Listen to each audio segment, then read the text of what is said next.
आखिर भीष्म को मृत्युशैया पर देख के क्यों हंसने लगी द्रौपदी?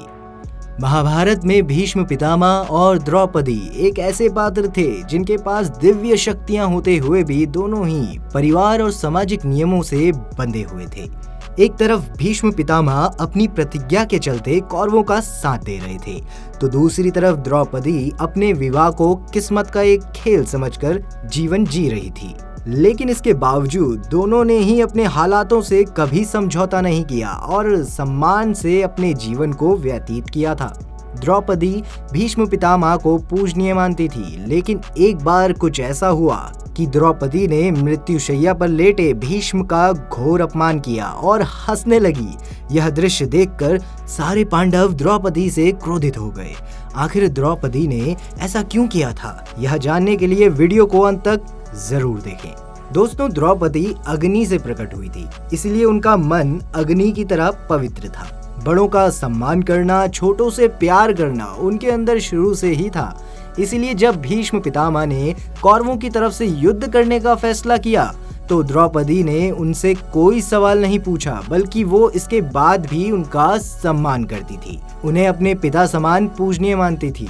इसलिए जब भीष्म पितामह को मृत्युशैया पर देखकर द्रौपदी हंसने लगी तो सब चौंक गए थे, क्योंकि उस समय सभी शोक में डूबे हुए थे और इससे पहले द्रौपदी ने कभी भी भीष्म पितामह का ऐसा अपमान नहीं किया था। और ऐसे नाजुक समय में तो द्रौपदी से ऐसा व्यवहार करने का किसी ने सोचा भी नहीं था।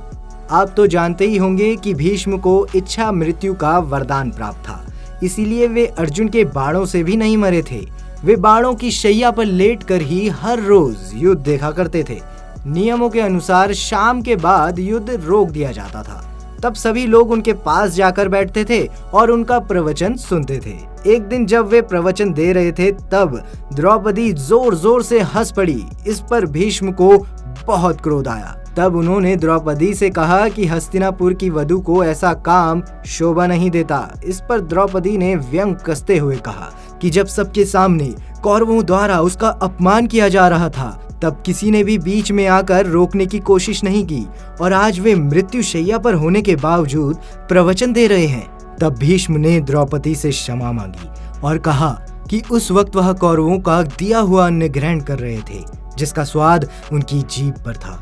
इसलिए जब द्रौपदी का चीरहरण हो रहा था तब वे कुछ नहीं कह पाए, और यह उनके जीवन की सबसे बड़ी भूल थी। यहीं से कुरुवंश के नाश की शुरुआत हुई। तो दोस्तों, यह ही एक कारण था जिस वजह से द्रौपदी भीष्म पितामह को मृत्युशैया पर देख के हंस रही थी।